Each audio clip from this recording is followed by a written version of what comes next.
Este es un mensaje del pastor John MacArthur, traducido y predicado en español para el mundo de habla hispana. Es maravilloso cuando una persona viene a Cristo. Ya no está más bajo la tiranía del pecado y la culpa o de la lujuria y el deseo, y deja de estar sujeta a la servidumbre de una existencia sin propósito y sin sentido. Cristo no solo le da sentido a la vida, sino que además devuelve la armonía a nuestra vida espiritual al perdonar totalmente nuestros pecados.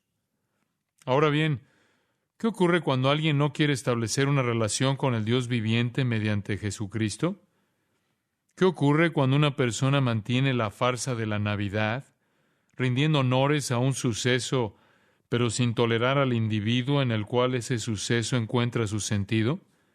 Si recibir a Jesucristo trae como consecuencia una vida abundante y eterna, entonces no recibir a Jesucristo trae como consecuencia recibir la maldición de Dios.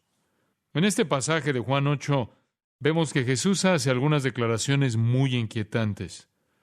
Debo admitir que dichas declaraciones hacen que este pasaje me sea difícil de analizar, no digamos ya de comprender. A veces quisiera exclamar junto con Richard Baxter: ¡ay! ¿Qué no diera por un infierno vacío y un cielo lleno? ¿No es mi deseo, ni es el deseo de Jesús que alguien entre al infierno?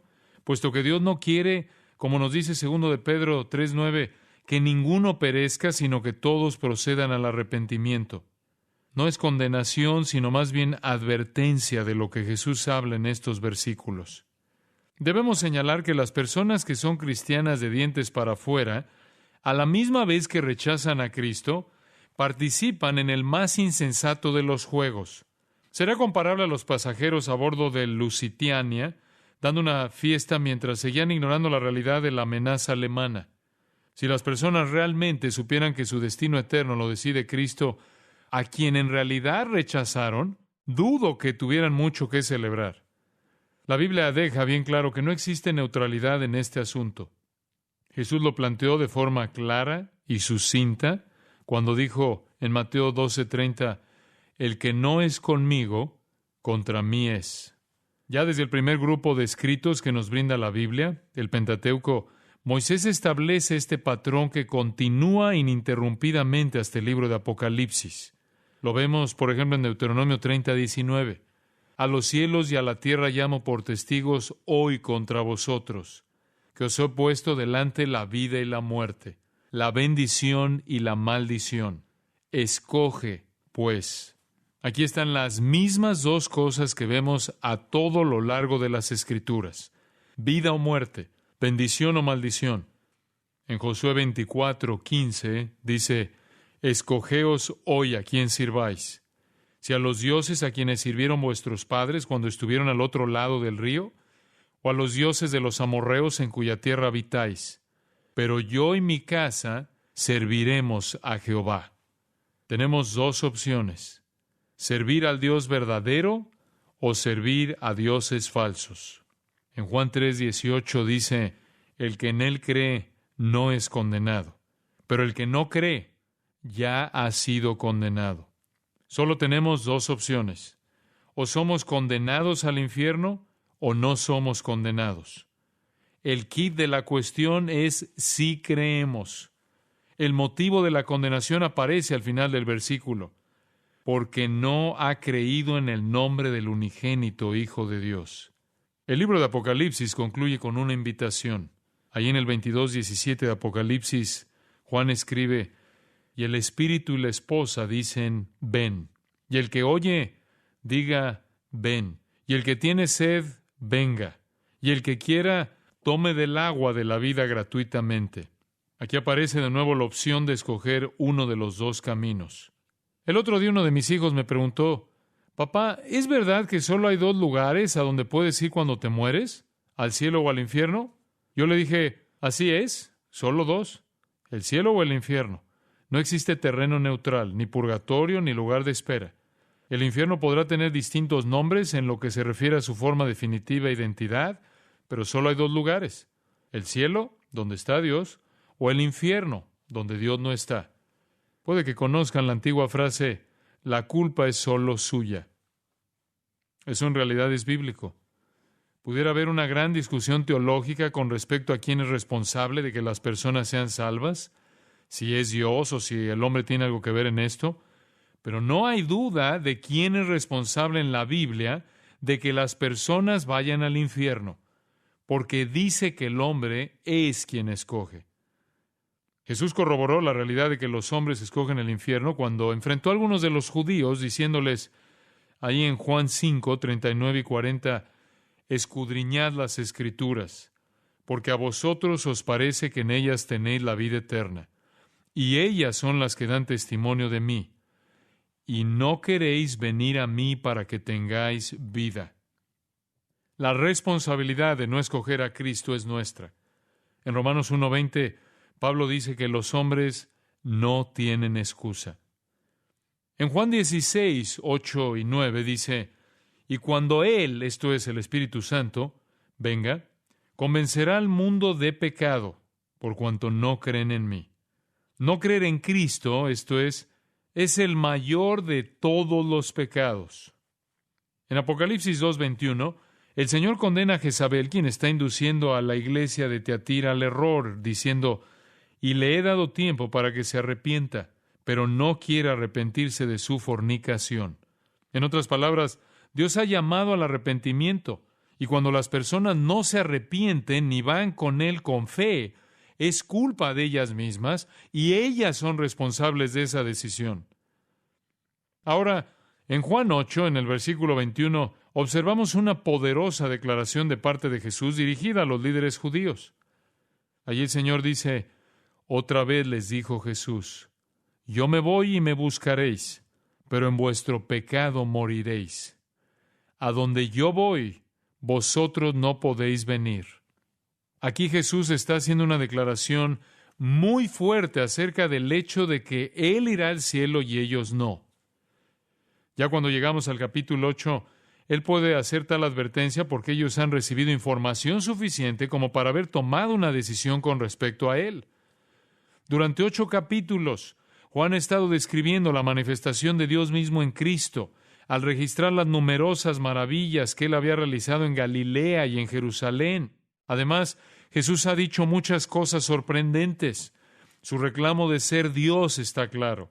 Nadie debe dudarlo. De hecho, más adelante Jesús les dice a aquellos judíos que estaban evaluando su ministerio que ellos deberían creer en Él por las palabras y las obras que Él había dicho y hecho, como lo vemos ahí en Juan 10, 37 al 38, 14, 10 al 11. A lo largo de estos capítulos vemos sus obras y escuchamos sus palabras una y otra vez. En el capítulo 1, Juan lo presenta como Dios encarnado, quien, de acuerdo con el versículo 14, fue hecho carne y habitó entre nosotros, como del unigénito del Padre. En Juan 2, realizó su primer milagro en Caná al convertir el agua en vino. En Juan 4, lo vemos revelar la vida personal de una mujer a la que no conocía y hablar sobre el hecho de que Él era el agua viva. En Juan 5, oímos su diálogo con los fariseos cuando afirma que es Dios a quien el Padre ha encomendado hacer el juicio final. En Juan 6, lo vemos hacer muchos milagros durante todo el día, incluso alimentar a miles de personas en un monte de Galilea. En Juan 7, se dirige a Jerusalén y las cosas que allí dice siguen confirmando que Él es Dios. En Juan 8, perdona el pecado y afirma que Él es la luz del mundo. Todas estas palabras y obras, señales y maravillas debieron ser suficientes para suscitar fe sincera y confianza en quién Él era. Y en opinión de Jesús, la persona que estuviera viendo, que estuviera oyendo y experimentando aquellas cosas y aún así no creyera, carga ella sola con la culpa de su propio pecado.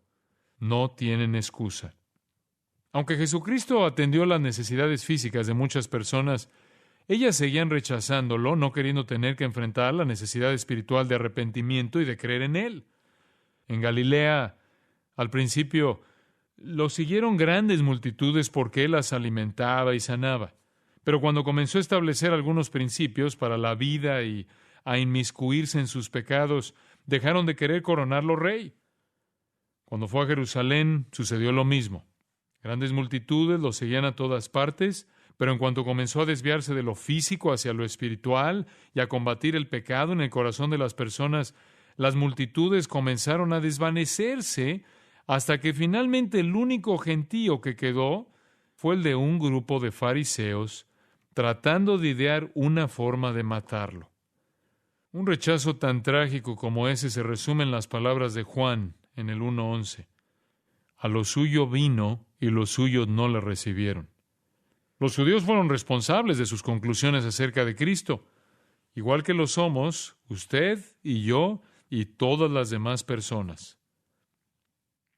Aunque algunos sí creyeron, Juan 7:40 al 41 nos dice que hubo otros que no. Entonces, algunos de la multitud, oyendo estas palabras, decían, verdaderamente este es el profeta. Otros decían, este es el Cristo. Pero algunos decían, ¿de Galilea ha de venir el Cristo? A algunos que lo rechazaron, Jesús les dijo, ahí en Juan 5:40, y no queréis venir a mí para que tengáis vida. Pero ellos no tenían a quien echarle la culpa sino ellos mismos. Como pasa con todos los que han tenido una revelación completa y aún así se apartan de la verdad, como los que vemos en Hebreos 6:10. Aunque la incredulidad de los escribas y los fariseos se pone de manifiesto en su deseo de matar a Jesús, el versículo 20 dice que nadie le prendió porque aún no había llegado su hora. Impedidos por Dios de darle muerte en aquel momento, Jesús los enfrenta en el versículo 21 y les dice, yo me voy y me buscaréis, pero en vuestro pecado moriréis. A donde yo voy, vosotros no podéis venir. Esta confrontación revela el trágico resultado de rechazar a Jesucristo. Morir en nuestros pecados. Ese es el resultado. Jesús hizo alusión a esto en el capítulo anterior cuando dijo, todavía un poco de tiempo estaré con vosotros, en Juan 7:33, e iré al que me envió, me buscaréis y no me hallaréis, y a donde yo estaré, vosotros no podréis venir. Entonces los judíos dijeron entre sí, ¿a dónde se irá este que no le hallemos? ¿Se irá a los dispersos entre los griegos y enseñará a los griegos? Mientras que en el capítulo 7 los judíos estaban sinceramente confundidos en cuanto a lo que él quería decir, en el capítulo 8 se volvieron cínicos realmente cuando Jesús repite esencialmente la misma advertencia. Y les dice en Juan 8:22, decían entonces los judíos, ¿acaso se matará a sí mismo? Pero el cinismo de ellos solo sirve para revelar su falta de entendimiento. Jesús solo estaba diciendo que Él iría al Padre en el cielo y que ellos no podrían hacerlo porque estarían en el infierno al haberlo rechazado. Si ellos lo buscaban a Él demasiado tarde, su búsqueda sería en vano. La gracia que Dios derrama sobre quienes lo rechazan tiene un límite. Amós 8:11 y 12 dice, He aquí vienen días, dice Jehová el Señor, en los cuales enviaré hambre a la tierra, no hambre de pan, ni sed de agua, sino de oír la palabra de Jehová. E irán errantes de mar a mar, desde el norte hasta el oriente discurrirán buscando palabra de Jehová, y no la hallarán. Lo mismo es válido para su evangelio sobre Cristo. En Proverbios 1:24 al 31 se personifica la sabiduría divina apartándose de quienes la rechazan. Y el escritor dice, por cuanto llamé y no quisisteis oír, extendí mi mano y no hubo quien atendiese, sino que desechasteis todo consejo mío y mi reprensión no quisisteis. También yo me reiré en vuestra calamidad y me burlaré cuando os viniere lo que teméis, cuando viniere como una destrucción lo que teméis, y vuestra calamidad llegare como un torbellino, cuando sobre vosotros viniere tribulación y angustia. Entonces me llamarán y no responderé. Me buscarán de mañana y no me hallarán. Por cuanto aborrecieron la sabiduría y no escogieron el temor de Jehová, ni quisieron mi consejo, y menospreciaron toda reprensión mía. Comerán del fruto de su camino y serán hastiados de sus propios consejos. En otras palabras, cuando el día de gracia haya terminado, quienes hayan rechazado la sabiduría de Dios serán responsables y pagarán las consecuencias que ellos mismos se ganaron. Es como el prisionero a quien el rey le ordenó hacer una cadena. Cada día le añadió otro eslabón, hasta que finalmente lo amarraron con su propia cadena. Así sucede con los pecadores que rechazan a Cristo. Ellos generan en su vida su propia catástrofe final. Ahora, mientras que la muerte de Jesús lo llevaría al Padre, no sucedería así con la muerte de quienes lo rechazaron a causa del pecado.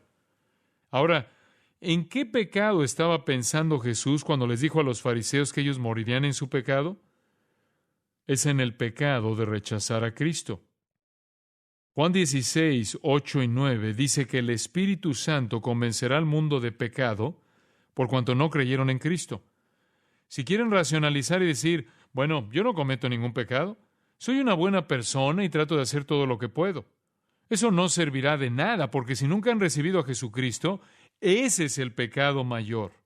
Por eso es que Jesús dice que quienes lo busquen demasiado tarde morirán con sus pecados sin perdonar. Ese es el desastre supremo, porque esa persona está destinada al infierno. Los líderes judíos sí buscaron el cielo durante toda la vida, pero lo buscaron en el lugar equivocado. En vez de buscarlo a los pies de Jesús, lo buscaron en su propia supuesta superioridad moral. Romanos 10:17 dice que la fe se obtiene oyendo el mensaje acerca de Cristo. Pero en lugar de buscarlo ahí, lo buscaron en sus propios libros, leyes y rituales. No solo lo buscaron en el lugar equivocado, sino que lo buscaron de la forma equivocada. En Romanos 10:2, Pablo dice acerca de los judíos, porque yo les doy testimonio de que tienen celo de Dios, pero no conforme a ciencia. Ellos estaban buscando a Dios según su propio sistema y estaba lejos de ser una búsqueda sincera. Jeremías 29:13 dice, me buscaréis y me hallaréis, porque me buscaréis de todo vuestro corazón.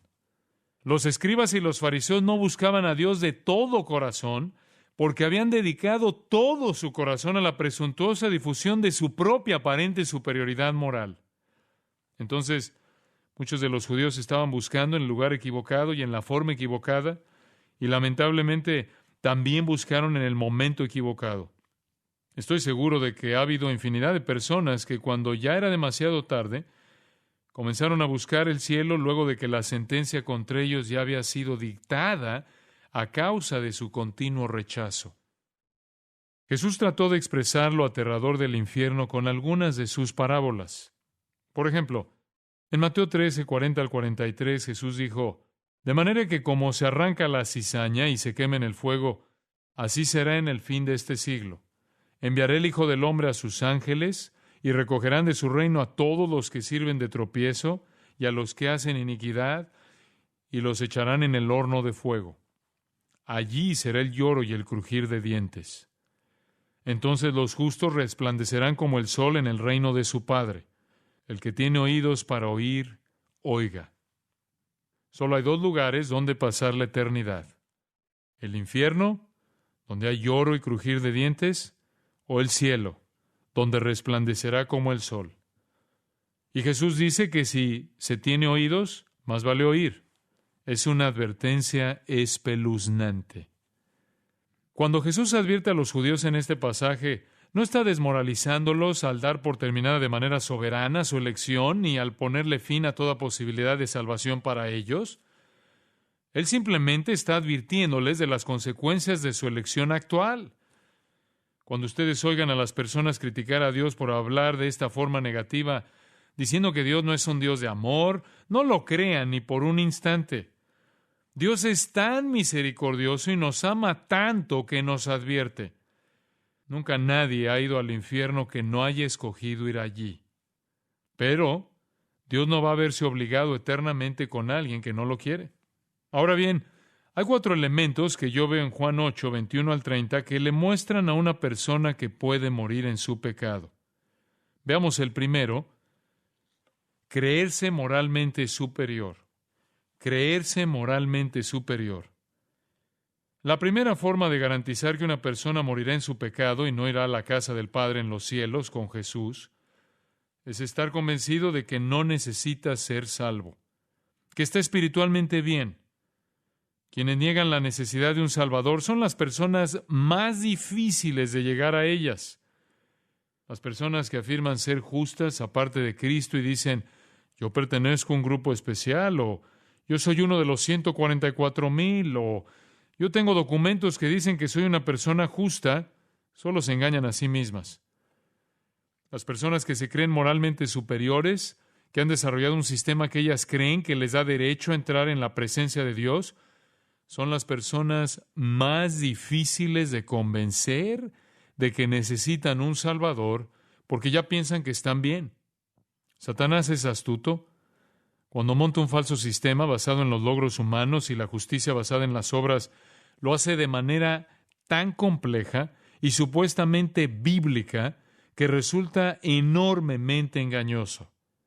Las personas quedan cautivadas por las sectas y suponen equivocadamente que pueden alcanzar la justicia por lo que hacen. Pero nadie viene jamás a Cristo si no lo ve como un Salvador que le libra del pecado y no se ve a sí mismo como un pecador que necesita ser librado de sus pecados. Los judíos que Jesús enfrentó se creían moralmente superiores, como puede verse por la respuesta.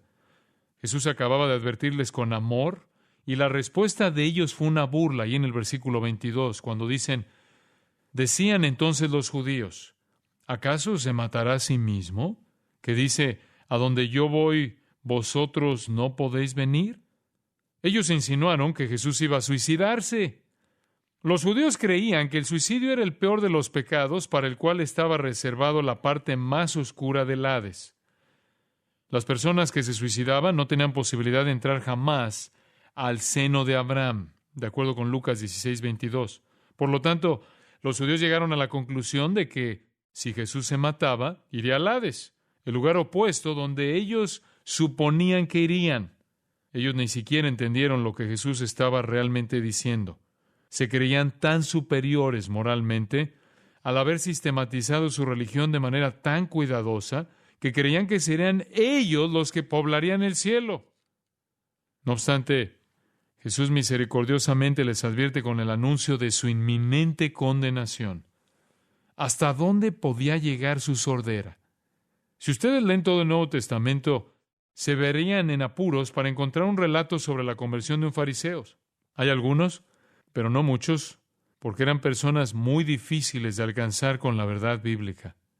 Los judíos tenían razón al llegar a la conclusión de que Jesús iba a morir. Sin embargo, estaban completamente equivocados al pensar que su muerte sería por suicidio. Al contrario, sería una ofrenda de sacrificio de sí mismo, al ofrecerse voluntariamente para ser crucificado. Hechos 2:23 dice, a este, entregado por el determinado consejo y anticipado conocimiento de Dios, prendisteis y matasteis por manos de inicuos, crucificándole. Él fue asesinado, no se suicidó. Pero él fue una víctima voluntaria para llevar a cabo la redención. La superioridad moral es la gran mentira de Satanás. La realidad es que usted se salva por Cristo. La mentira es que usted se salva por cualquier cosa que no sea Cristo. Esa mentira puede venir en todo tipo de envoltura. Se puede ser salvo siguiendo determinadas reglas, realizando rutinas específicas, perteneciendo a un sistema en particular, siendo lo bastante bueno para que superen el peso de sus deficiencias. Existe una infinidad de sistemas posibles para contrarrestar la única verdad, y todos son parte de la gran mentira de Satanás. Si Satanás logra introducir a alguien en un sistema que dice que ellos son justos, es muy difícil sacarlos de ese sistema. Una razón es que el fariseísmo es arrogante. Me recuerda lo que dijo Job a los que lo juzgaban ahí en Job 12:2. Ciertamente vosotros sois el pueblo, y con vosotros morirá la sabiduría. Proverbios 12:15 dice, el camino del necio es derecho en su opinión. Lucas 16:15 dice, lo que los hombres tienen por sublime, delante de Dios es abominación. Cuando los hombres creen en la mentira de Satanás y desarrollan un sistema que para ellos tiene mucho valor, es una abominación ante Dios. La salvación nunca puede alcanzarse por medio de las buenas obras y los rituales religiosos. Luego, la primera manera de morir en los pecados es pretender ser moralmente superior y reírse de cualquiera que hable del pecado del infierno. Y el mundo hace eso constantemente. Se burla de Jesús al reírse de sus advertencias acerca del infierno. No toma en serio el infierno cuando disfrazan a los niños de diablo en Halloween. Se niega a reconocer su pecado y su necesidad de recibir el perdón de Cristo, mientras confía en las buenas obras o en una religión propia para lograr la salvación. La persona que se enfrasca en la clase de sistemas farisaicos que el mundo brinda, ya sea una institución religiosa como el mormonismo o los testigos de Jehová o un sistema propio, se puede volver muy agresivo una vez que se entrega a ello. Por ejemplo, yo leí un artículo que una persona envió a un periódico de Melbourne después que oyó predicar a Billy Graham, el cual decía: después de haber oído a Billy Graham por la radio, de haberlo visto por televisión y de haber leído informes y cartas respecto de su misión, estoy totalmente harto del tipo de religión que insiste en que mi alma y las de todos los demás necesitan ser salvas, sea lo que sea que esto signifique. Nunca he sentido que estoy perdido, ni siento que diariamente me revuelco en el lodo del pecado, aunque la prédica repetitiva insiste en que sí. Denme una religión práctica que enseña ternura y tolerancia, que reconoce que no existen barreras de raza o credo, que no olvida a los ancianos y enseña bondad y no pecado a los niños. Si para salvar mi alma he de aceptar tal filosofía como la que he oído predicar recientemente, prefiero permanecer condenado para siempre. Fin de la cita. Esto sí es estar en una posición precaria. Evidentemente, el hombre ha desarrollado un sistema en el cual él cree que está libre de culpa y pecado ante Dios y por tanto se burla sin temor de la verdad. Esa carta refleja exactamente la actitud de los fariseos y los escribas. Con el deseo de hacer un análisis correcto de la situación, Jesús respondió a sus burlas ahí en Juan 8:23 y les dijo: vosotros sois de abajo, yo soy de arriba. Jesús entendió las intenciones de sus burlas, de que él se mataría y descendería al Hades, pero de hecho Jesús les dice: son ustedes los que son del Hades, yo soy de arriba. Esa es la inversa. Con esta respuesta tajante, Jesús no quiere decir que eran literalmente del Hades. Él quiere decir que su falta de fe, hipocresía, falsa religión, ignorancia y fariseísmo deliberado fueron generados por el enemigo.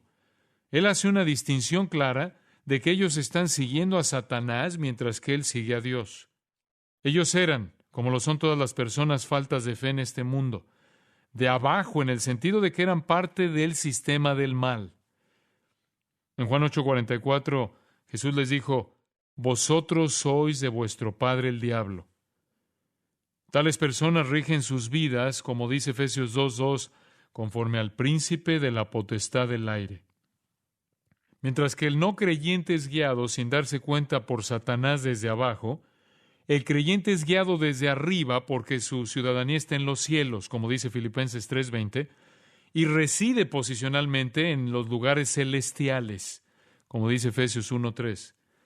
Estamos vinculados ya sea al cielo o al infierno mientras estamos vivos, en virtud de con quién nos identificamos. Por tanto, al advertir a los fariseos, Jesús les dio la verdadera dimensión de las cosas al decir, en efecto, las raíces de ustedes corren hacia abajo, al Hades, porque el estilo de vida de ustedes lo pone de manifiesto. Más vale que reconozcan la fuente de su sistema religioso. Si quieren morir entonces en sus pecados, simplemente sigan la actitud de los fariseos. ¿Y cuál es? ¿Crean que no necesitan a Cristo como el Salvador? Supongan que están bien, que tienen todos los problemas resueltos y que alcanzarán la justicia. Convénzanse de eso y morirán en sus pecados. Hay una segunda manera de morir en sus pecados, y es estar atado a los intereses terrenales. Estar atado a los intereses terrenales. En Juan 8:23 Jesús dice: yo soy de arriba, vosotros sois de este mundo, yo no soy de este mundo. Jesús aquí establece otra comparación. Él les dice a los fariseos que ellos son parte del sistema del mundo del cual Él no es parte. El término mundo simplemente se refiere al reino espiritual invisible del mal.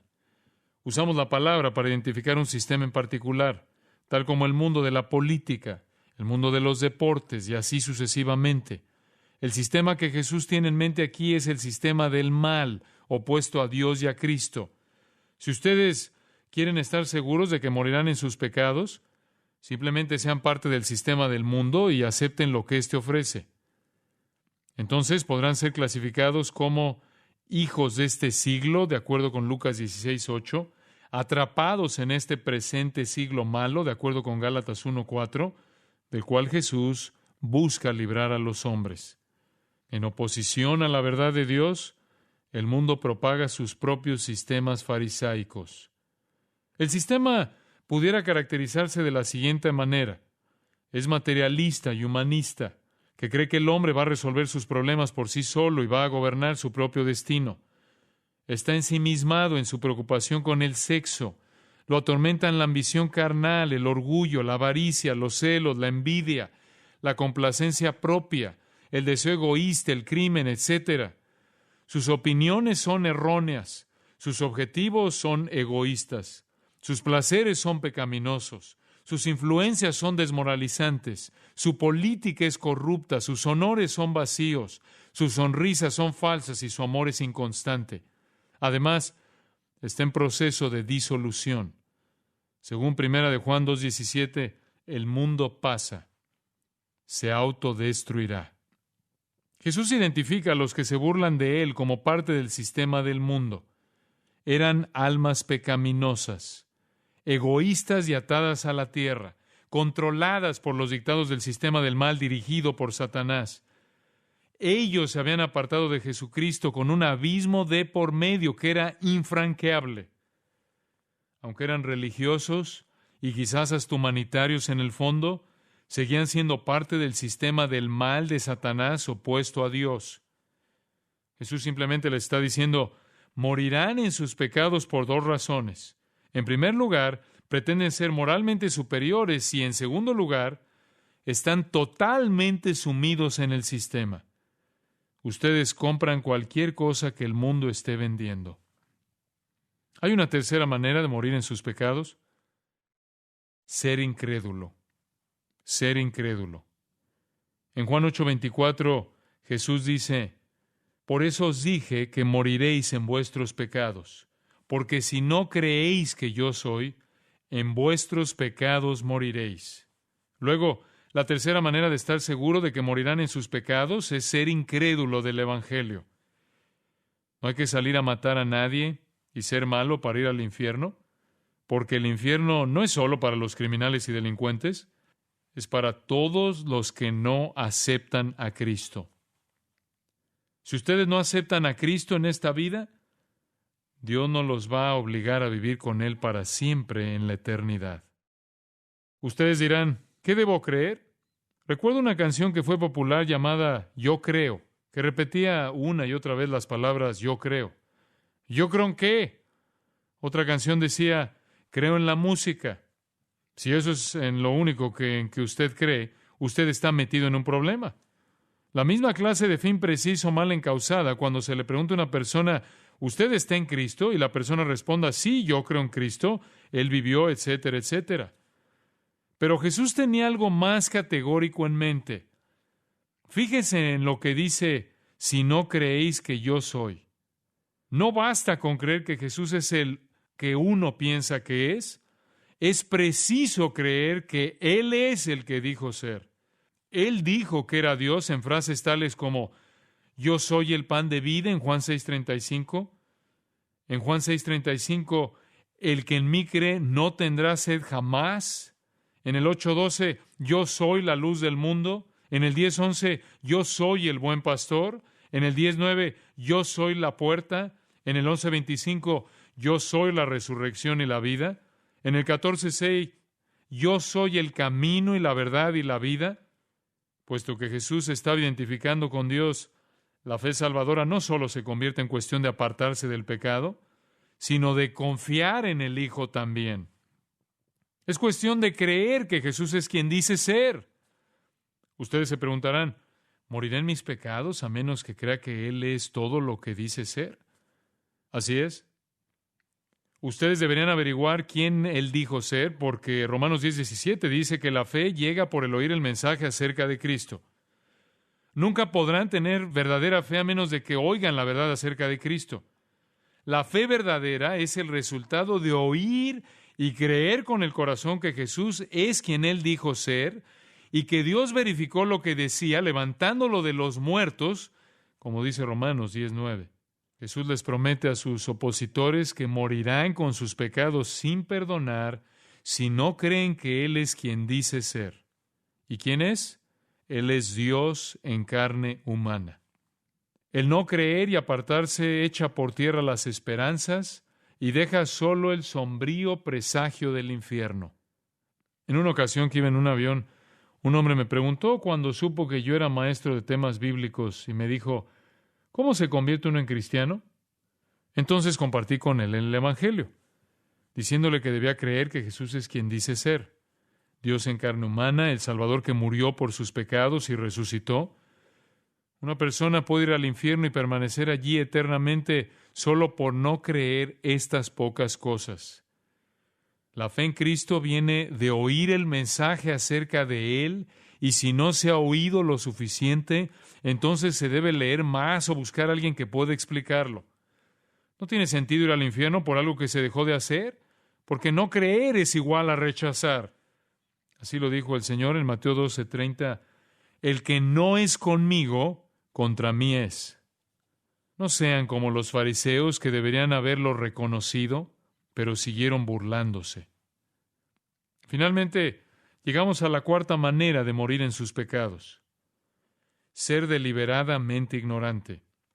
Ser deliberadamente ignorante. Cuando alguien oye una exposición sobre Cristo, pero no deja que se le quede en la memoria, esa persona es deliberadamente ignorante. Los líderes judíos tenían suficientes pruebas acerca de Cristo, pero ellos simplemente se negaron a creer y en su ignorancia elegida por ellos hasta se burlaron de Él. Ellos fueron deliberadamente ignorantes de la identidad de Cristo. Juan 8:25 dice, entonces le dijeron, ¿tú quién eres? Lejos de ser una pregunta sincera, pudiera parafrasearse de la siguiente manera. ¿Quién te crees que eres, socio? Estás diciendo cosas bastante ridículas que si vamos a morir en nuestros pecados. ¿Sabes con quién estás hablando? Nosotros somos la élite espiritual. ¿Quién te crees que eres? ¿Tú eres un don nadie de Nazaret que ha venido aquí a decirles a los líderes de Jerusalén cómo dirigir las cosas?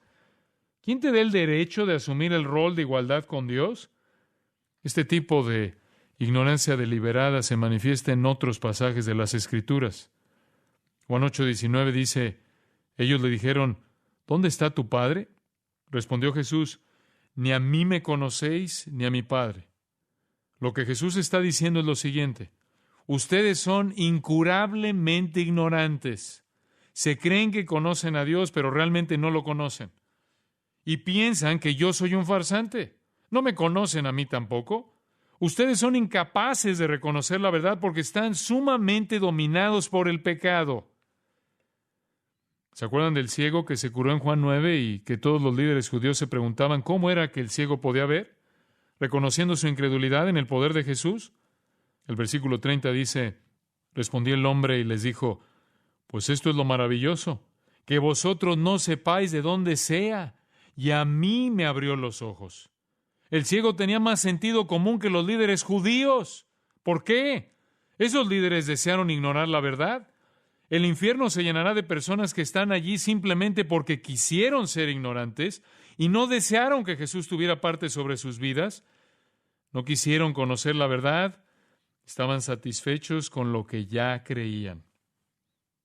Al judío de mentalidad cerrada que cuestionó su autoridad, Jesús le dijo, el que quiera hacer la voluntad de Dios, conocerá si la doctrina es de Dios o si yo hablo por mi propia cuenta, y en Juan 7:17.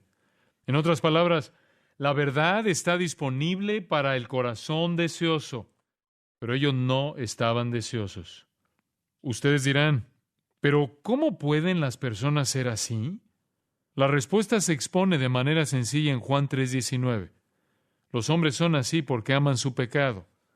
Los hombres amaron más las tinieblas que la luz porque sus obras eran malas. Por sus pecados, los fariseos no quisieron exponerse. Se sentían tan ufanos en su pretendida superioridad moral y siguieron empedernidos en deliberada ignorancia que le dieron las espaldas a la verdad. Esto es trágico porque los coloca en la categoría de los que han recibido suficiente información para creer en la verdad, la han rechazado y van a recibir un castigo mayor que los demás. Como nos dice Hebreos 10:29, ¿cuánto mayor castigo pensáis que merecerá el que pisoteara al Hijo de Dios y tuviere por inmunda la sangre del pacto en la cual fue santificado e hiciere afrenta al Espíritu de gracia? En otras palabras, el mayor castigo en el infierno está reservado para las personas que conocían la verdad, pero la pisotearon. Aquellos judíos también eran deliberadamente ignorantes de la autoridad de Cristo. Juan 8:25 al 27 dice, Jesús les dijo, lo que desde el principio os he dicho, muchas cosas tengo que decir y juzgar de vosotros, pero el que me envió es verdadero, y yo, lo que he oído de él, esto hablo al mundo. Pero no entendieron que les hablaba del Padre. Debido a que los judíos se niegan a aceptar lo que Jesús había estado diciendo, Jesús no les aporta ninguna otra revelación, pero sí dice que tiene palabras de juicio que decir respecto de ellos, que vienen del Padre, que en el 5:22 dice, todo el juicio dio al Hijo. La ignorancia deliberada trae juicio, igual que la incredulidad. Las actitudes terrenales, igual que las pretensiones de superioridad moral, y los fariseos se caracterizaban por todas ellas. En su ceguera espiritual no reconocían quién era Él, ni entendían que Él les hablaba de Dios el Padre. Ellos simplemente pensaron que Él les hablaba acerca de un juicio suyo. El juicio es un resultado terrible para los que continuamente se niegan a oír la verdad. Es por eso que en Mateo 13:9 Jesús advirtió, el que tiene oídos para oír, oiga. Los judíos también dieron prueba de su deliberada ignorancia de la inmortalidad de Cristo. En Juan 8:28 les dijo pues Jesús, cuando hayáis levantado al Hijo del Hombre, entonces conoceréis que yo soy y que nada hago por mí mismo, sino que según me enseñó el Padre, así hablo. ¿Cómo iban a saber eso los judíos?, preguntarán ustedes. ¿Qué hizo el Padre a la muerte de Cristo para verificar la afirmación que él había hecho? Lo levantó de los muertos. La Biblia nos enseña esto reiteradamente.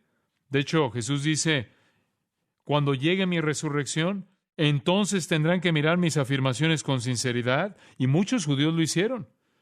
Cuando se supo que Jesús había resucitado, nació la iglesia y literalmente miles de personas en la ciudad de Jerusalén sí vieron la luz y creyeron, como lo vemos en Hechos capítulos 2 y 3. Hubo una gran respuesta. Quizás en esa muchedumbre ante Jesús había algunas personas que más tarde fueron parte de esa iglesia primitiva. Finalmente, la afirmación del versículo 29 muestra que muchos de los judíos eran deliberadamente ignorantes de la unidad de Cristo. Dice ahí, porque el que me envió conmigo está. ¿No me ha dejado solo el Padre?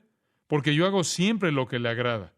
Los fariseos no podían comprender la unidad de Cristo con Dios, por lo que Jesús dice, ustedes sabrán que el Padre está conmigo y me ha enviado y que todo lo que dije es cierto en el día que sea alzado para ser crucificado, porque el resultado de la muerte será la resurrección. Pero por el momento no lo sabían. Muchos nunca lo supieron y por consiguiente murieron en sus pecados para ser separados de Dios por toda la eternidad. Ojalá pudiéramos transportarnos en una cápsula de tiempo y conocer a esas personas para que podamos entender la tragedia de rechazar a Dios. Ustedes tendrán una pequeña idea de la intensidad y lo espantoso de una advertencia como lo que hizo Jesús aquí. Aquellos judíos con pretensiones de superioridad moral, atados a lo terrenal, incrédulos y deliberadamente ignorantes, no tenían que morir en sus pecados. Había, y hay otra opción. Como lo vemos en el versículo 30, hablándole estas cosas, muchos creyeron en él. ¿No se alegran de eso? No siempre se puede predicar lo positivo. A veces hay que predicar lo negativo, porque lo negativo se necesita para llevar a algunos a Cristo. Si ustedes nunca se han entregado a Jesucristo, quedarán separados de Él por un gran abismo que nunca podrán franquear por sí solos. Ni todas las buenas obras, ni el fariseísmo, ni la religión de ustedes serían capaces de hacerlo. La única manera en que ese abismo puede franquearse es que ustedes reconozcan sus pecados y reciban al Señor Jesucristo. Si tienen el deseo en sus corazones de hacer eso hoy, simplemente oren en sus corazones algo así: Dios, quiero a Jesucristo como mi Salvador. Lo recibo ahora. No quiero morir en mis pecados. Quiero ir a donde estás tú. Y si lo hacen con toda sinceridad, Él oirá esa oración y la vida de ustedes, como dice Colosenses 1:13, será trasladada al reino de su amado Hijo. Si la fe de ustedes es débil, pídanle que los ayude a creer. Si necesitan más información para tomar esa decisión y realmente desean conocerlo a Él, pídanle a Dios que les enseñe la verdad acerca de Cristo. Para más información sobre los mensajes y libros del pastor John MacArthur y de los derechos legales de los mismos, puede acceder a la página en gracia.org.